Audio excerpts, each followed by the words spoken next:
তাইলে আজকের প্রবন্ধের শিরোনামের সবটাই ওখানে পুঞ্জীভূত হয়ে আছে। আরেকটা বিষয় আমি বলবো, নজরুলকে আমরা আসলে মূল্যায়ন করতে পারছি কিনা এখানে এসে গোটা জাতি নয়, উপমহাদেশ গোটাই প্রশ্নবিদ্ধ। আমরা নজরুলকে 1971 সালের পর থেকে জাতীয় কবি হিসেবে জানি। নিঃসন্দেহে নজরুল 1971 সালের পরে জাতীয় কবি হিসেবে স্বীকৃতিপ্রাপ্ত নন।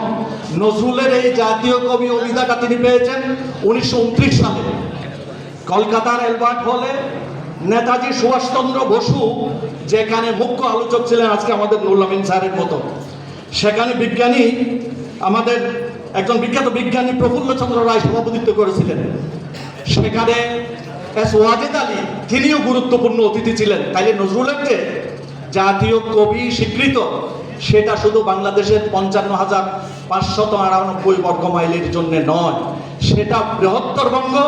নজরুল কিন্তু শুধু বঙ্গের জন্য স্বাধীনতা আন্দোলন করেননি, নজরুল শুধু তার মানবিকতা বঙ্গের জন্য দেখান নাই, নজরুল গোটা ভারতবর্ষকে ব্রিটিশ বেনিয়াদের হাত থেকে মুক্ত করার জন্যই নজরুল এই কাজটা করেছিলেন। এই ক্ষেত্রে নজরুল এত যে বৈশ্বিক, সেটা আমরা বলে শেষ করতে পারবো না। কোনো কবিকে কাল এবং সময় দিয়ে সীমাবদ্ধ করা এটা ঠিক নয়। এটার একটা উদাহরণ আমাদেরকে জীবনানন্দ দেখিয়েছেন। 1000 বছর ধরে আমি পথ হারিয়েছি পৃথিবীর পথে, কিংবা নজরুলের আজকে যে আমরা শিরোনাম এখানে করেছি, প্রতিপাদ্য যেটা করেছি, আমি যুগে যুগে আসিয়াছি কোন বিপ্লব হেতু।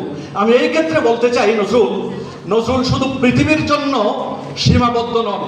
আমার মনে হয় রবীন্দ্রনাথ তার সমস্ত কাব্যের সিংহভাগে স্রষ্টার যে অন্বেষণ করেছেন, যেমন তিনি বলেছেন, প্রভু তোমা লাগে আঁকি জাগি দেখা নাই ভাই সেও মনে ভালো লাগে, ওরে মাঝি ওরে আমার মানব জন্ম তোরের মাঝে শুনতে কি পাস, দূরের থেকে পারের পাশে উঠছে পাতি। গোটা গীতাঞ্জলিতে যে আধ্যাত্মিকতা আছে, গোটা সোনার তরিতে যে আধ্যাত্মিকতা আছে, সে আধ্যাত্মিকতাটাকে আমরা যদি সৃষ্ট করি নজরুলের একটা ছোট্ট কবিতার ভেতর আমরা সেটা পাই।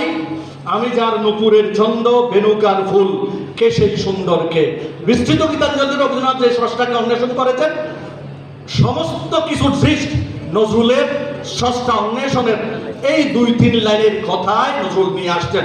সুতরাং নজরুলের এই দিকটা আলোচিত হয় নাই, এখানে আমরা নজরুলের আধ্যাত্মিকতাটা পাই। আরেকটা বিষয় যেটা আমরা এখানে আলোচনা করতে পারি নাই, সেটা হচ্ছে নজরুলের সৃষ্টিতত্ত্ব। ছোট্ট একটা কথা বলে আমি শেষ করছি। সেই সৃষ্টিতত্ত্বটা হচ্ছে, নজরুল যখন সম্ভবত সৌগাত পত্রিকায় কাজ করতেন, নজরুলের সাথে একজন হিন্দু মহিলা, তিনিও নজরুলের সাথে কাজ করতেন। নজরুলকে তিনি কাজীদা বলে অভিধা করতেন। প্রতিদিন নজরুলের কাছে এসে তিনি বলতেন, কাজীদা আজকে ছোট্ট একটা কবিতা লিখে দেবেন, একটা ছোট্ট কবিতা লিখে দেবেন। ওই দিনে এসে তিনি নজরুলকে বললেন, কাজীদা আজকে আপনাকে এমন একটা কবিতা লিখে দিতে হবে যার শেষাংশে থাকে দুঃখে সুখ।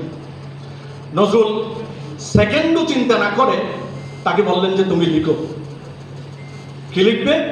চকাচকি এক বনের ভেতর নিষাদ আনিয়া তারে রাখিলেন ঘরে, চকা বলে চকি ভাই এ বড় কৌতুক, বিধি হতে বেদ ভালো এত দুঃখে সুখ। চকাচকি নাকি একটা প্রকৃতির একটা পাখি আছে, তারা স্বামী স্ত্রী প্রকৃতির নিরিখে। তো তাদেরকে আল্লাহ পাক স্রষ্টা বানিয়েছেন যে তারা সারাদিন একসাথে থাকবেন, যখন সন্ধ্যা হবে তাদেরকে একজনকে এক নদীর এপারে আরেকজনকে এক নদীর ওপারে চলে যেতে হবে। আরেকদিন তাকে শিকারি ধরে তারা উভয়কে একটা খাঁচায় বন্দি করেছে। তখন নজরুল এই বিষয়টাকে নিয়ে এসে এই যে চকাচকির সৃষ্টি তত্ত্বটা, এটা কোনো এর আগে কোনোখানে উল্লেখ হয় নাই এই চকাচকির সৃষ্টি তত্ত্বের ব্যাপার। মানে সৃষ্টিতে এই ধরনের একটা জীব আছে, সারাদিন একটা স্বামী স্ত্রী বরকনে, কিন্তু সন্ধ্যা হলেই তাদেরকে পৃথক হয়ে যেতে হবে। তো তারা বলছে যে অন্তত শিকারী যদিও আমাদেরকে আজকে একটা খাঁচায় বন্দি করে, কালকে আমাদের হয়তো জবাই করে দেবে অথবা আমাদের জীবন নিয়ে শেষ হয়ে যাবে, তারপরেও আমরা দারুণ সুখে উল্লেসিত যে আমরা আমাদের মিলন না করার যে আমাদের ভেতরে একটা ঘাটতি থাকবে, সেটার অবনোদনে আমাদের সন্তান আমাদের জন্য একটা আয়োজন করেছে। সাহিত্যে দেখেছে নিম্নবর্গ এখানে কথা বলে। নজরুলের উপন্যাসে, নজরুলের কবিতায় যারা এই নিম্নবর্গের মানুষ, তারা কিন্তু কথা বলছে। উপন্যাসের প্যাকালের মা, এরা এইসব প্রান্তজনেরা বলিষ্ঠ চরিত্র হিসেবে আত্মপ্রকাশ করেছে। এইসব নিম্নবর্গের চরিত্রগুলোর আমাকে আজকে এখানে আলোচক হিসেবে তারা মনোনীত করেছেন, তার জন্য তাদেরকে ধন্যবাদ।